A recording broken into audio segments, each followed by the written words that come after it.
Welcome. This lecture is on President Jimmy Carter and the energy crisis of the late 1970s. And the lecture will be part one. It was Independence Day of 1979. The celebration in Washington, D.C. was a bust. Rain canceled the nation's biggest fireworks show. The mood was no sunnier the day after when key members of Carter's staff prepared to board a helicopter to join the president at Camp David to discuss the shortage of gas for car owners and other energy problems. There were few gas stations open for business in DC. Those not closed had long lineups and wait times of up to 3 hours. On the ground, the White House staff, Hamilton Jordan, boiled in anger and frustration. Jody Powell chain smoked his cigarettes. Gerald Rashoon paced and pulled on his curly hair, and Stuart Eisenstadt blurted out criticisms. In the helicopter, the White House staff appeared nervous and even a little punch drunk. The White House was struggling to fine tune the economy, and one New Republic writer predicted that slow economic growth would likely last for the rest of the century. Farmers protested in early 1979 by crowding Washington streets and with tractors, complaining that the family farm was under assault. The government had no better success with its urban renewal programs, including the public housing projects that became, quote, a hotbed of crime and a breeding ground of poverty, end of quote. Milton Friedman, the economist, wrote that costly social programs with noble intentions, quote, repeatedly failed to achieve their intended objectives. Critics worried about environmental and no growth movements in making it ever more difficult to build a new house, apartments, factories, or what have you. Inflation worsened. Alfred Kahn, the president's chief inflation fighter, told Carter in February, quote, that neither your economic nor your political advisors are ever going to present you with the solution to the problem of inflation. Kahn also had his hands full with the issue of deregulating oil. Union leaders fought deregulation, warning they would kiss wage and price standards goodbye if their workers had to pay $1 for gasoline. The high price of gasoline became a problem during the 1970s, causing substantial panic at the pump. In his critique of government intervention in early 1976, Milton Friedman pointed out that apart from World War II, America had never experienced an energy crisis. It did not occur until the government interfered on a large scale. In 1954, setting the ceiling price on natural gas was the first federal government action and resulted in lower production. In 1971, Richard Nixon's ill-advised price and wage control policy was another economic blunder. A smaller group who favored the gold standard also criticized his decision to drop it. Gerald Ford's rhetoric suggested a change in energy policy, but his opposition to oil price controls did not stop him from expanding them. Friedman said that, quote, further extension of government intervention was a crucial industry promised higher prices for consumers in the future. The nervousness of Carter's White House staff was understandable. What took place in the first half of July was the unprecedented cancellation of a planned July 5th television speech to the nation, followed by days of soul searching, with Carter reflecting on the advice of a string of people invited to Camp David to share their thoughts. Then came the extraordinary speech to the nation on July 15 that became known as the Malaise Address. This affair and the larger issue of the energy crisis during the Carter administration gave non-Keynesians an opening to exploit their ideas on what was needed for America to get back on track. On the campaign trail in 1976, Carter delivered proposals on energy, promising the creation of a Department of Energy and a commitment to deregulate the price of natural gas. Although the deregulation promise gave him much needed votes in Texas and Oklahoma, he abandoned his commitment once in office and continued controls, much to the satisfaction of his economic advisors. Stuart Eisenstadt later suggested that this was Carter's most fateful domestic decision. Another promise was to deliver a national energy policy within 90 days of taking office. One omen on Inauguration Day was the malfunction of a solar heater reviewing stand set up to keep people warm. The winter of 1976 to 1977 was extremely cold, and stories of hardship were heartbreaking. Pinky Carson, age 66, died of exposure in an unheated room in a New York City hotel. The Chicago experienced its coldest day of the century, and southern Florida was hit with snow. One Good Samaritan paid a steep price for assisting excuse me. One Good Samaritan paid a steep price for assisting people stranded in a stalled automobile on the side of the highway. When Lewis Klein stopped his pickup, a man stuck a pistol in his ribs, and he and two others stole his truck. On storm-hit Interstate 65 in Indiana, a fleet of 23 snowmobiles rescued 400 stranded motorists. As the cold continued, natural gas shortages caused the closure of schools and factories from coast to coast. In its early February coverage of the gas crisis, Newsweek reported that Pennsylvania shut down every school and that 400,000 workers lost their jobs in Ohio. Some took the cold in stride with humor. An Alabama waitress said it was so cold that she saw two beagles with a jumper cable trying to start a rabbit. The effects of the severe winter were uneven between states with free market prices and those states burdened by price controls. The former had concentrations of natural gas, and the latter ran short. Although the lesson seemed obvious to William Simon, quote, many in the liberal world learn nothing at all, end of quote. The Carter administration chose centralized planning as the best strategy to solve the energy crisis.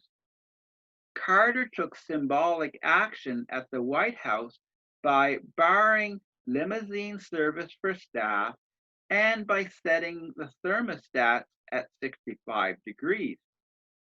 His first televised fireside chat took place on February the 2nd, 1977, when he told the American people of his commitment to conservation and the creation of a new energy department so as to bring order out of chaos.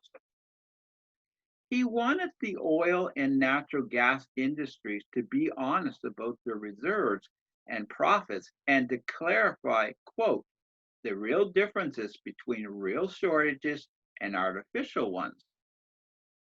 Any solution to the energy program problem depended on the sacrifice of both citizens and private companies.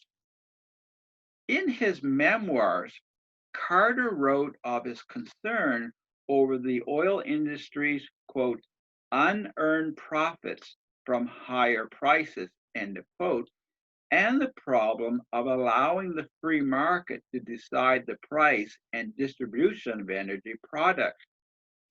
Free market theories to solve the energy crisis had little influence on him. He said that they were useless ideas promoted by the special interest lobbies of the energy industry. Sitting in the White House library, Carter delivered his speech wearing a cardigan sweater. Some remarked of the odd sight of the fireplace in the background with only one log burning. Tip O'Neill found Carter's words terrific, but the president was a poor communicator and the American people were unwilling to lower their thermostats. A Harris poll in mid-April indicated that less than 10% of Americans had lowered their thermostats of their homes to 65 degrees. Carter's energy czar also had concerns. Carter's pick for planning and leading an energy program was James Schlesinger, a PhD economist who went from the Rand Corporation to various jobs in the Nixon and Ford administrations. Schlesinger was a man passionate about his hobby of bird watching and his work in government. During the Ford years, Washington politicians noted his arrogant attitude, and the president himself reprimanded Schlesinger for some of his questionable actions. He made few friends with his haughty and gruff manner, aggravated people when he smoked a pipe during cabinet meetings, contradicted Carter in public, and failed to work well with Congress. The New Republic portrayed him as a tough guy, a man who took his family to Alaska when head of the Atomic Energy Commission, when he was the head of the Atomic Energy Commission, to prove to environmentalists that a nearby nuclear test explosion in Alaska would be harmless. Predicting that Americans might exhaust all the world's proven oil reserves by the end of the next decade, Carter viewed energy as the most pressing issue in the early stages of his government. The main objectives of a comprehensive program were energy conservation, greater domestic fuel production, and the long-range development of alternate forms of energy which could begin to replace oil and natural gas. In his mind, there was a struggle between the American people and the oil industry. Carter expected Schlesinger to create an energy program within the 90-day target he established. This did not come easily because Schlesinger also was responsible for the preliminary work of setting up the Department of Energy. a task that required working in secrecy to prevent leaks that might build opposition. One drawback of this secrecy was the lack of interagency review typical for legislative proposals. When Schlesinger asked for more time, Carter told him, quote, "I made the pledge and I intend to keep it." Keeping to his 90-day promise, Carter introduced his energy program on television on April the 18th. The plan included a crude oil equalization tax and the development of solar power, which corresponded with Schlesinger's warning that America had to stop depending on crude oil for economic growth. Carter declared to the American people that the energy crisis was America's greatest challenge, quote, "the moral equivalent of war." It was unfortunate for the Carter administration that opponents used the acronym MEOW when referring to the energy program. Tip O'Neill groaned when he discovered that the energy plan filled four phone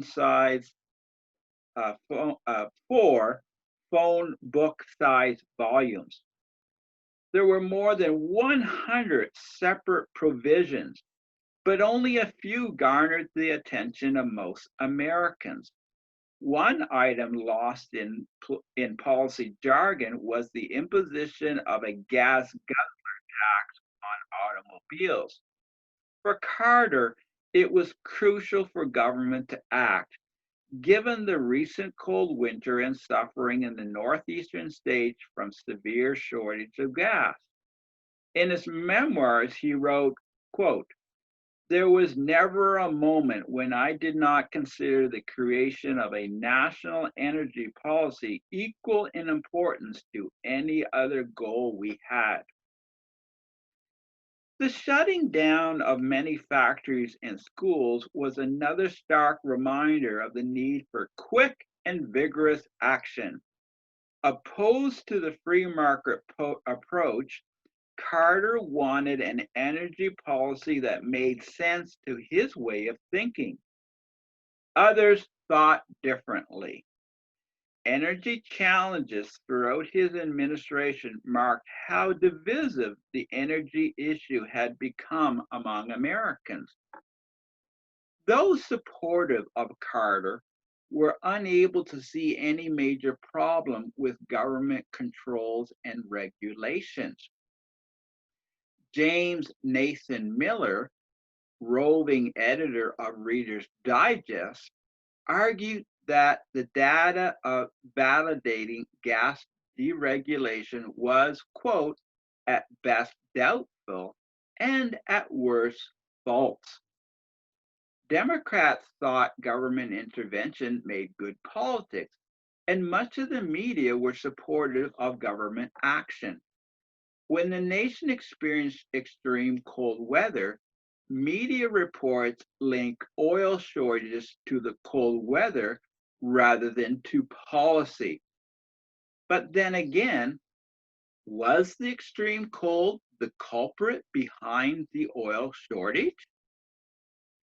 In late February 1977, Milton Friedman explained that the extreme winter was not the reason for the energy crisis. The problem was Washington with its federal control of the prices of natural gas and oil that clearly discouraged production. In Friedman's home state of Illinois, Senator Adlai Stevenson's support for low price ceiling on natural gas may have looked good to those who talked about, quote, "greedy gas producers," but it ultimately guaranteed shortages. A more constructive and long-term approach to ensure efficient fuel use and the development of future supplies would be to, quote, abolish the Federal Energy Administration, and eliminate the authority of the Federal Power Commission to fix the price of natural gas or any other product. After several extensions, the Federal Energy Administration saw its staff grow from 0 to 4,000 in less than 4 years. In Friedman's eyes, the establishment of the Department of Energy, starting with 20,000 employees and far-reaching power, was further harmful policymaking. Again, the Democrat Party was confident that government experts with a Keynesian mindset had the answer for solving the energy crisis, whereas Friedman saw the Department of Energy as a bad idea that decreased economic freedom. Given the vital importance of energy, this department would have a major impact on the lifeblood of our economic system. Its tentacles reached into the lives of consumers and the business of industries. Moreover, quote, it enthrones a democracy that would have a self-interest in expanding in size and power and would have the means to do so, both directly through exercising price control and other powers, and indirectly through propagandizing the public and the Congress for still broader powers. End of quote. There was considerable pressure on factories and utilities to shift to coal or else face heavy taxation. Milton Friedman explained that taxing an industry was a misnomer. An industry cannot pay a tax. Only people pay a tax. The burden of the tax is borne either by the stockholders or the employees or the customers, and in the long run, for a tax on a specific product, primarily by the customers. In addition, a tax often caused stifling of investment and employment, as was the case with the taxing of big cars. If the market was free and all Americans paid the full cost of energy, each person would decide how best to meet the cost. One person might drive a car less miles, might drive a large car less miles. And another might buy a smaller car, and someone else might conserve on other consumer items.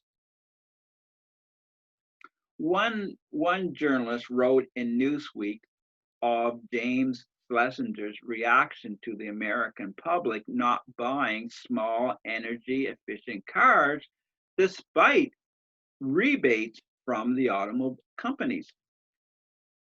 Because large cars sold like hotcakes, Schlesinger noted,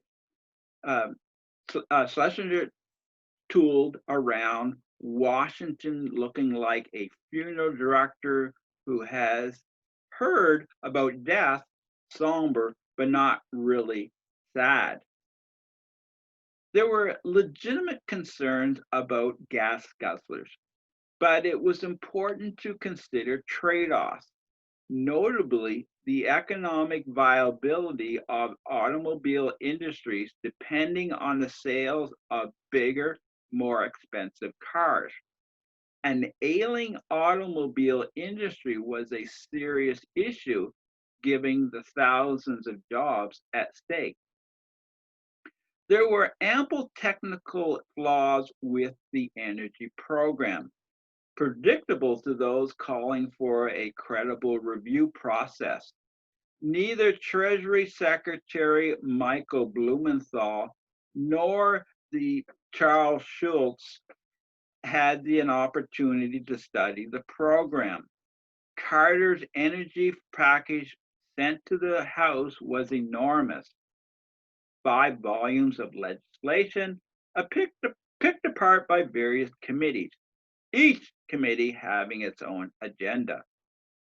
Pulling off an impressive feat, Tip O'Neill streamlined the process by creating an ad hoc committee on energy filled with members supportive of Carter's energy plan.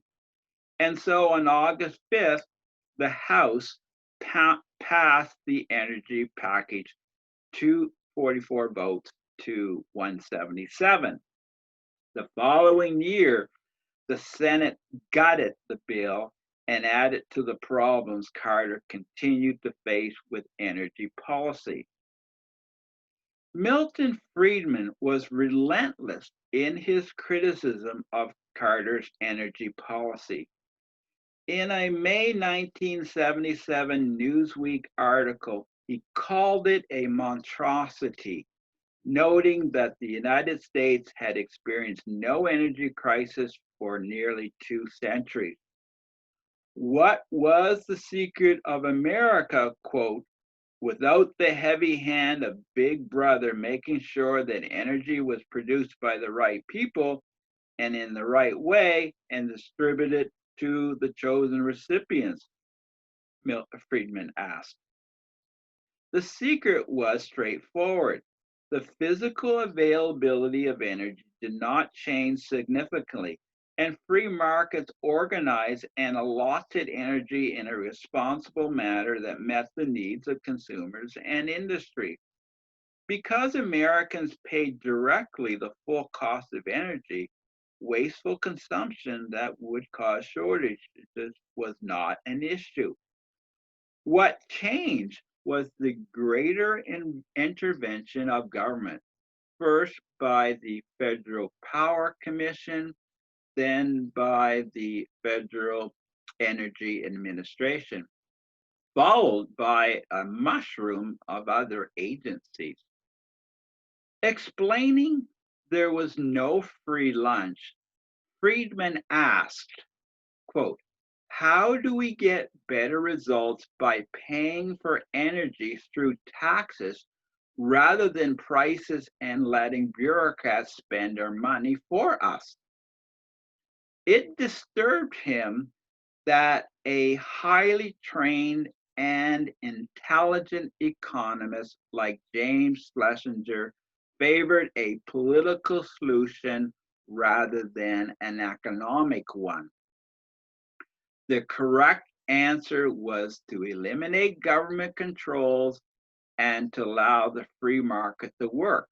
But this action, of course, would render unnecessary the agency that he is destined to head. Months later, Friedman's comparison of the before and after Schlesinger was blunt.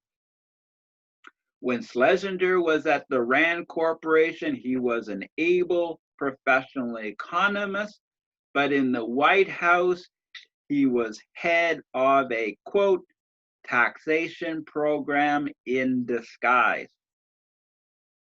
In early 1978, Friedman took aim at the philosophy behind Carter's energy policies.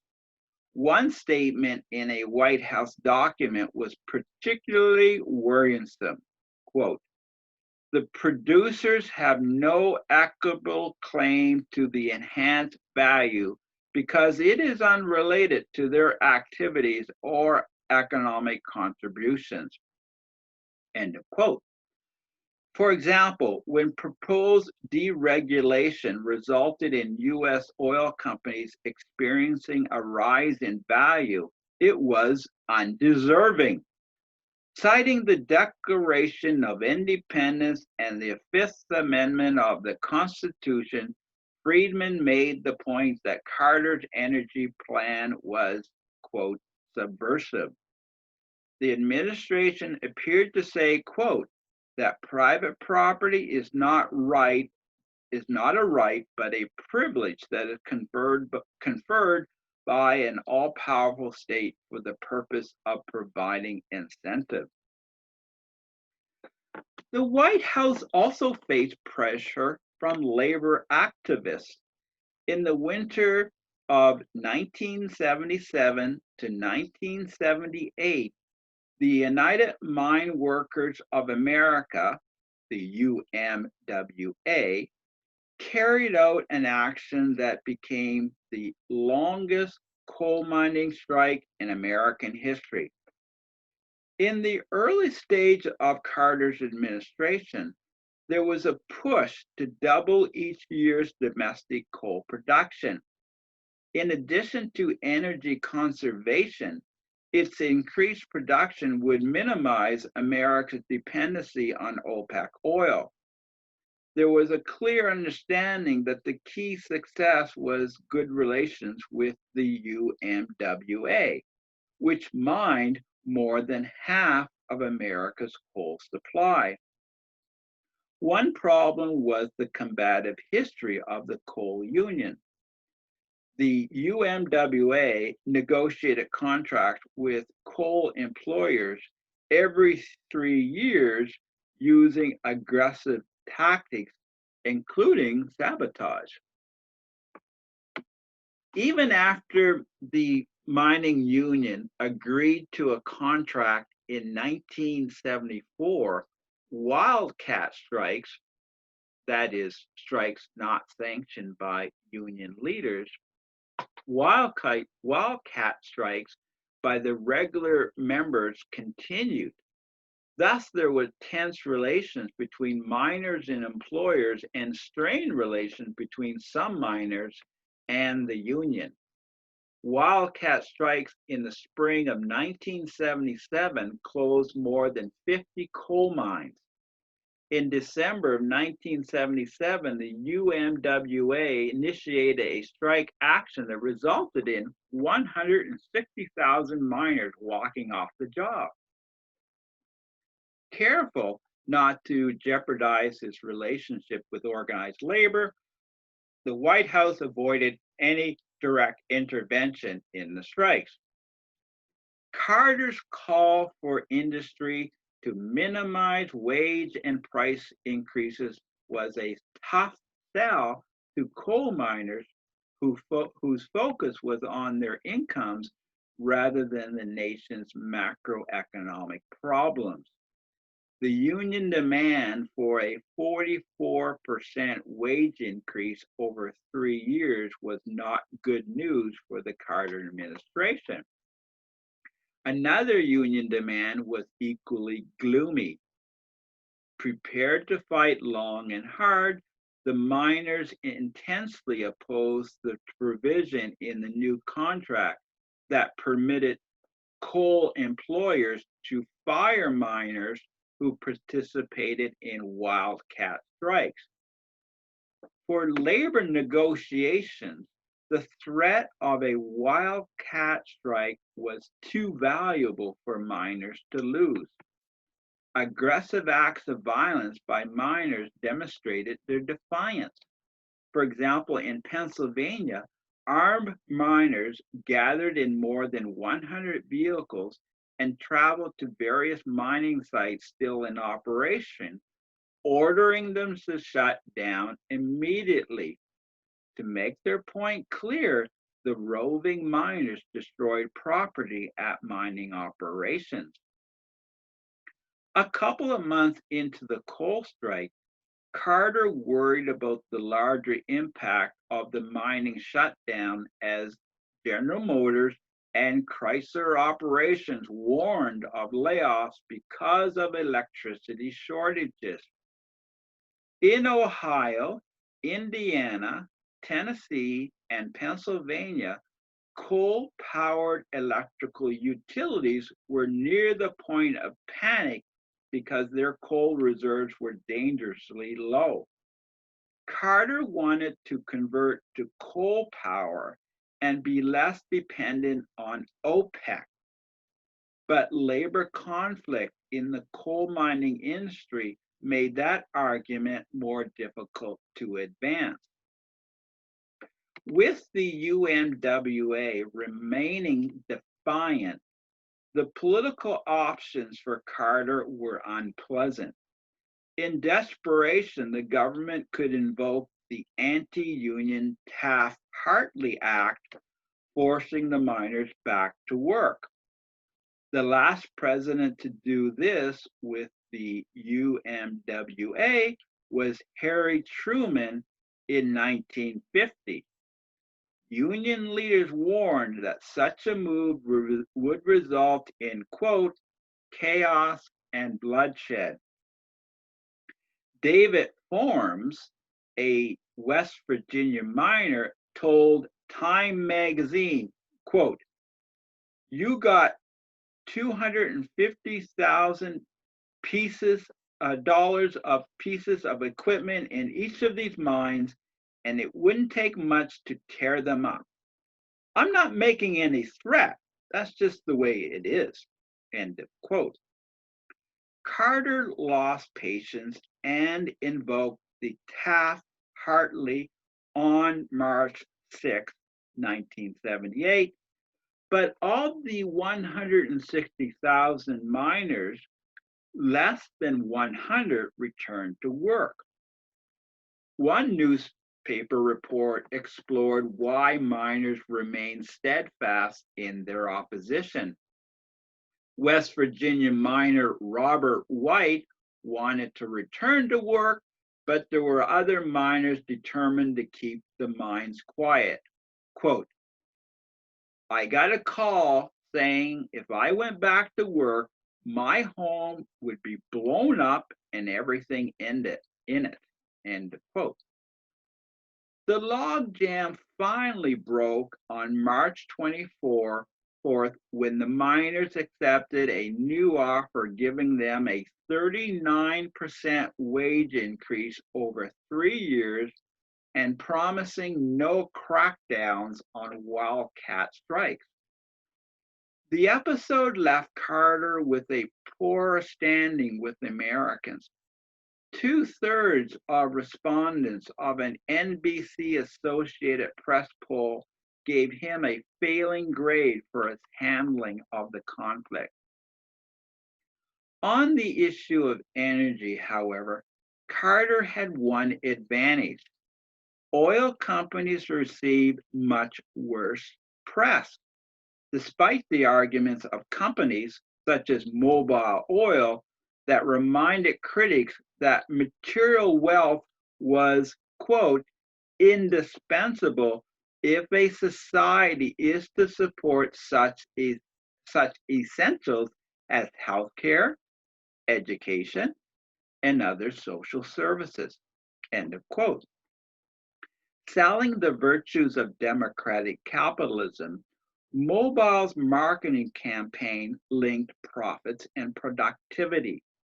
Mobil officials understood the Americans' public suspicion of oil companies always making handsome profits in good and bad economic times. The company poured millions of dollars into public relations. Whether it was in the papers of the New York Times or on television screens in the middle of popular soap operas, advertisements promoting oil cast the company in a good light. Top Mobil official Herman Schmidt explained, a reader sees a Mobil message and associates it with big oil, so he may be wary. Still, readers became more receptive when their favorite television soap operas included Mobil advertisements. The print versions, first on Time's op-ed page in 1970, sought to capture opinion shapers, and television advertisements targeted middle-class Americans. By 1976, Mobil placed advertisements in more than 100 newspapers, but the role of the prestigious New York Times was the reason for much of the irritation of critics, such as Michael Gerard, who wrote, quote, with sheer cash, Mobil has become a Times columnist. Regardless of people's frustrations with Mobil propaganda, it was an uphill battle for oil companies in an age when Americans spoke of the quote, obscene profits of the industry. In the halls of Congress 4 years earlier, senior executives stumbled at television hearings before the withering fire of politicians demanding an explanation of huge oil profits at a time when Americans struggled to find a gas station open. The closed gas stations during the Carter years drove people to commit crazy acts, including violence, as angry motorists confronted each other with fists, broken beer bottles, knives, and even guns. It mattered little in defense of the oil companies that the $15 billion in profits in 1978 barely kept up with inflation and fell below the average rate of profit for all other American industries. Fred Cook of The Nation hit back, referring to oil fraud and oil companies, quote, desperately trying to cover up the ripoff of the American's consumer, pointing to the gigantism of Mobil. New Republic editor Richard Trout argued that the company portrayed democratic capitalism as a market of small competitors, a Mobil interpretation that few people believe. The critique by Henry Farley was broader and harsher. Capitalism, quote, is greed and meanness and insecurity. It is abominable. It has to be removed in the next quarter century. End of quote. So these left of center commentators certainly had their say. When it came to public relations, Carter had more political capital than oil companies and a good team of media experts to guide him. Determined to help Carter with speech writing and a better image, Gerald Rashoon joined the president's team in July of 1978. Born in Brooklyn, New York, Rashoon and his family had moved to Texas. His majors at the University of Texas were journalism and advertisement. One day in 1966, he heard one of Jimmy Carter's radio announcements for his run for governor, prompting him to join Carter to help with advertisements. With curly locks, an impish smile, loads of energy, and a talent for spin, Rashoon was a welcome member of the, quote, Georgia Mafia. Under his eye, the media saw a different Carter in the summer of 1978. Carter wore darker suits, he had a tougher look, and a more forceful way of speaking, imaging that gained the term Rashoonery. Hendrik Hertzberg also helped with Carter's speech writing, considered by some to be Carter's best ever speechwriter. Hertzberg's father was Jewish, his mother was a Quaker, and he came to the Carter camp as a Democrat socialist who left his journalistic career at the New Yorker.